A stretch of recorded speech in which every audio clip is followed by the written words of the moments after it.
রব্বুল আলামিন বলেন রমজান দিনের বেলায় তোমরা পালন করবা, আর রাতের বেলায় আমি রব্বুল আলামিন সন্তুষ্টির লক্ষ্যে তোমরা কিয়াম করবা। দিনের বেলায় রোজা আর রাতের বেলায় নামাজ, এই দুইটা যে করেছে রব্বুল আলামিনের হুকুম আহকাম মানা তার জন্য সহজ হয়ে গেছে। বলেন ঠিক কিনা? এরে মুমিন বান্দা, আল্লাহ রাব্বুল আলামিন বলেছিলেন তোমরা মুত্তাকি হওয়ার জন্য।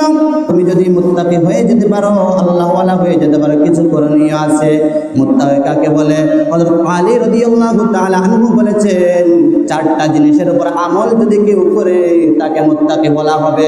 আলী রাদিয়াল্লাহু তাআলা আনহু বলেন এক নম্বর মুত্তাকি হলো আল খাউফু মিনাল জালিল, যে ব্যক্তি আল্লাহ রাব্বুল আলামিনকে ভয় করে তার অপর নাম হলো মুত্তাকি। আল্লাহ জাল্লা জালালুহুকে সব সময় ভয় করতে হবে। দুই নম্বর আলী রাদিয়াল্লাহু তাআলা আনহু বলেন ওয়াল আমালু বিত-তানজিল, মহাগ্রন্থ আল কোরআনের বিধিনিষেধ মেনে চলার নামই হলো মুত্তাকি। তিন নম্বর আলী রাদিয়াল্লাহু তাআলা আনহু বলেন ওয়ার রিদা বিল কাদা, রব্বুল আলামিনের ফয়সালার উপর সদা সর্বদা সন্তুষ্টি প্রকাশ করার নাম হলো মুত্তাকি। আলী রাদিয়াল্লাহু তাআলা আনহু বলেন ওয়াল কানাআতু বিল কালিল, অল্পতে সন্তুষ্ট থাকার নামই হলো মুত্তাকি। তাহলে রাসূলের জলিল কদর সাহাবী আলী রাদিয়াল্লাহু তাআলা আনহু বলেন মুত্তাকি কাকে বলে? চারটা জিনিস আপনার আমার ভিতরে থাকলেই আমি মুত্তাকি হতে পারবো। এক নম্বর কি? সদা সর্বদা আল্লাহ রাব্বুল আলামিনকে ভয় করতে হবে। দুই নম্বর মহাগ্রন্থ আল কোরআন মাজিদ আমল করতে হবে। তিন নম্বর আল্লাহ সুবহানাহু ওয়া তাআলার ফয়সালার উপর আমি সন্তুষ্টি প্রকাশ করতে হবে। চার নম্বর হলো আমি অল্পতে তুষ্ট থাকতে হবে। এই চারটা কাজ যদি আমি করতে পারি আপনার আমার নাম কি হয়ে যাবে? মুত্তাকি হয়ে যাবে। আর যদি মুত্তাকি হয়ে যায়, রব্বুল আলামিন বলেন তুমি যদি মুত্তাকি হয়ে যাও তাহলে তোমরাই তো সফল কাম হয়ে গেলে। রব্বুল আলামিন বলেন উলাইকা হুমুল মুফলিহুন, যারা মুত্তাকি তারাই সফল কাম, তারাই সফল কাম। তাহলে এবার মুমিন মুসলমান তোমার নিজের সাথে মিলাইয়া দেখবা, তুমি যদি রমজানের আগে তুমি মিথ্যা কথা বলেছো, কিন্তু রমজানের সিয়াম সাধনার পরে তুমি রমজানের রোজা থাকা অবস্থায় তুমি মিথ্যা কথা বলো নাই। কারণ নিজে নিজে তুমি মনের মধ্যে এই কল্পনা করেছো এরে আমি তো রোজাদার, আমার জন্য আমার মুখে মিথ্যা কথা সাজায় নাই। কারণ রব্বুল আলামিন মিথ্যা কথাকে হারাম করেছেন আর সত্য কথা বলতে আদেশ করেছেন। রব্বুল আলামিন কুরআনুল কারীমের মধ্যে স্পষ্ট ঘোষণা দিয়েছেন ওয়াকুলু কাওলান সাদীদা। এর মুমিন মুসলমান আদেশ তোমাদের প্রতি হলো তোমরা সদা সর্বদা সত্য কথা বলবা। একজন মুসলমান যখন রোজা রেখেছে, রোজা রাখা অবস্থায় মুসলমানে মনে মনে আনছে হায় হায় আমি তো রোজা, মিথ্যা কথা বলা যাবে না। ঠিক তেমনি ভাবে মুসলমান যখন অন্যের সাথে কথা বলতে লেগেছে, কখনো ইচ্ছায় অনিচ্ছায় গালাগালি করে নাই, কারণ সে মনে মনে ভাবছে আমি তো রোজাদার। রোজাদারের মুখে গালাগালি সাজায় না। এর মুমিন মুসলমান আল্লাহ রাব্বুল আলামিন বলে তুমি যদি মুত্তাকি হয়ে যাও এই প্রভাবগুলা তোমার রোজার পরেও তোমার ভিতরে থাকবে। তুমি যেমন ভাবে রমজানের পুরাটা রমজানটা তুমি যেমন ভাবে আল্লাহ তাআলার বিধি নিষেধের মধ্যে কাটাইয়া দিয়েছো, ঠিক তেমনি ভাবে 12-11টি মাস রব্বুল আলামিনের বিধি নিষেধের ভিতরে কাটাতে হবে। এটার নাম হলো মুত্তাকি। আমি রমজানে মিথ্যা কথা বলি নাই, রমজানের পরে শুরু করে দিলাম। আমি রমজানে গীবত গাই নাই, রমজানের পরে গীবত শুরু করে দিলাম। আমি রমজানে গালিগালাজ করি নাই, রমজানের পরে আমি গালিগালাজ শুরু করে দিলাম। রমজানের মধ্যে অন্যের হক মেরে খেতে আমার বুকে আমার বাধা দিয়েছে, রমজানের পর আমি এটা দ্বিধা করি নাই, তাহলে আমি মুত্তাকি হতে পারি নাই।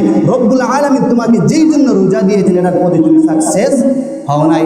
দুই নম্বর এরা মুমিন মুসলমান যারা মুত্তাকি হয়েছে, রব্বুল আলামিন বলে আমি রমজান দিয়েছি, রোজা দিয়েছি, সিয়াম পালন করেছো, যে ব্যক্তি আমার বিধিনিষেধ মেনে চলেছে আমি রব্বুল আলামিন বিশেষভাবে ঈদুল ফিতরের দিনটাকে আমি পুরস্কৃত করব। এর জন্য ইমাম ইবনে রজব হাম্বলি রাহমাতুল্লাহি আলাইহি লাতাইফুল মাআরিফ নামক কিতাবের মধ্যে বলেছেন এই ঈদের দিনের অপরটা নাম হচ্ছে পুরস্কারের দিন। ইমাম ইবনে রজব হাম্বলি রাহমাতুল্লাহি আলাইহি বলেন আন্না ইয়াউমাল ফিতরি ইউসাম্মা ইয়াউমাল জাওয়াইজ। বলেন না সুবহানাল্লাহ। ইবনে রাজব হাম্বলী রাহমাতুল্লাহি আলাইহি লাতাইফুল মাআরিফ নামক কিতাবের মধ্যে বলে দিয়েছেন, এই ঈদের ফিতরের দিনের অপর আরেকটা নাম হলো পুরস্কারের দিন। এর মুমিন মুসলমান পুরস্কার কারা গ্রহণ করবে? আল্লাহ রাসূল সাল্লাল্লাহু আলাইহি ওয়াসাল্লাম হাদিসের মধ্যে স্পষ্ট বলে দিয়ে গেছেন, লাইলাতুল কদরের রাতে আল্লাহ তাআলা আসমান থেকে জিবরিল আমিনকে প্রেরণ করেন, আর জিবরিল আমিন সাথে সাথে ওনার সঙ্গবঙ্গ দলকে নিয়ে জমিনের মধ্যে নেমে যায়। নেমে কি কাজ করে? জিবরিল আমিন বলেন, আমার দলবলকে নিয়ে যখন আমি আল্লাহ তাআলার জমিনের মধ্যে নেমে যাই, আল্লাহ সুবহানাহু ওয়া তাআলার অর্ডার পেয়ে যখন আসে, তখন আমার কাছ থেকে দেখি লাইলাতুল কদরের মধ্যে আল্লাহ তাআলার কোন বান্দা বান্দি দাঁড়ায় আল্লাহ তাআলার জিকির করে, বসে বসে আল্লাহ তাআলার জিকির করে, শুয়ে শুয়ে আল্লাহ তাআলার জিকির করে। আল্লাহ তাআলা জিকিরের মধ্যে, আল্লাহ তাআলার ইবাদতের মধ্যে তার সময়টা কাটাইতেছে। জিবরিল আমিন বলেন, আমি রব্বুল আলামিন আল্লাহ জিবরিল আমিন বলেন, আমি ওই সব বান্দার জন্য মাগফিরাতের ঘোষণা করতে থাকি।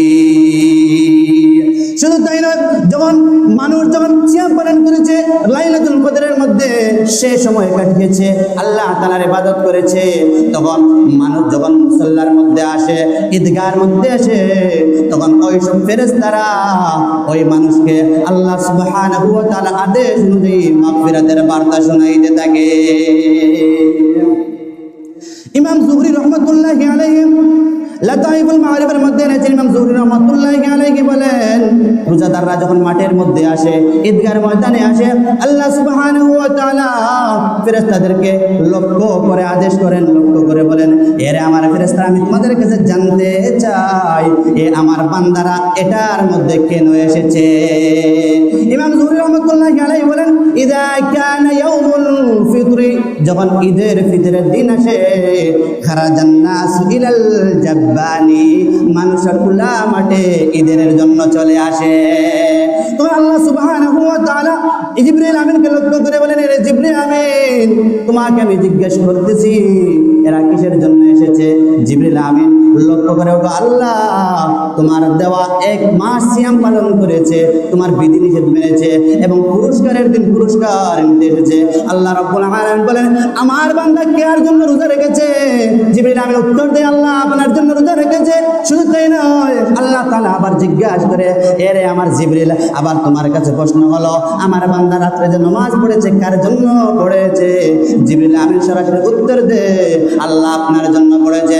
আল্লাহ সুবহানাহু ওয়া তাআলা বলেন, নাম লি কুল্লি সুমতুম, এরে আমার বান্দা তোমরা আমার জন্য রোজা রেখেছো। শুধু তাই নয়, ওয়ালি কুমতুম, এরে বান্দা তোমরা আমার জন্যই রাত্রে তোমরা কিয়াম করেছো, রাত্রে তোমরা নামাজ পড়েছো, সালাতুত তারাবিহ নামাজ পড়েছো, কিয়ামুল লাইল করেছো, তোমরা তাহাজ্জুদের নামাজ পড়েছো, বিভিন্ন নফল আমল করেছো।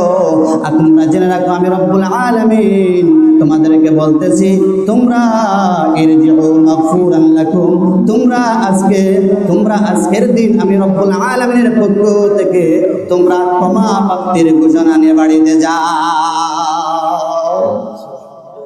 তাইলে কি আল্লাহ সুবহানাহু ওয়া তাআলার যে আদেশ মেনেছে, সিয়াম পালন করেছে, সিয়ামকে মুলাওয়াজ করে নাই, সিয়ামকে দূষিত করে নাই, আল্লাহ তাআলার বিধান অমান্য করে লঙ্ঘন করে সিয়ামের সাথে রোজার সাথে কোনো ধরনের দূষিত কাজ জড়িত করে নাই, রাত্রে কিয়াম করেছে, সালাতুত তারাবিহ পড়েছে, সব ধরনের নিষেধাজ্ঞা জিনিস থেকে নিজেকে পুত পবিত্র রেখেছে।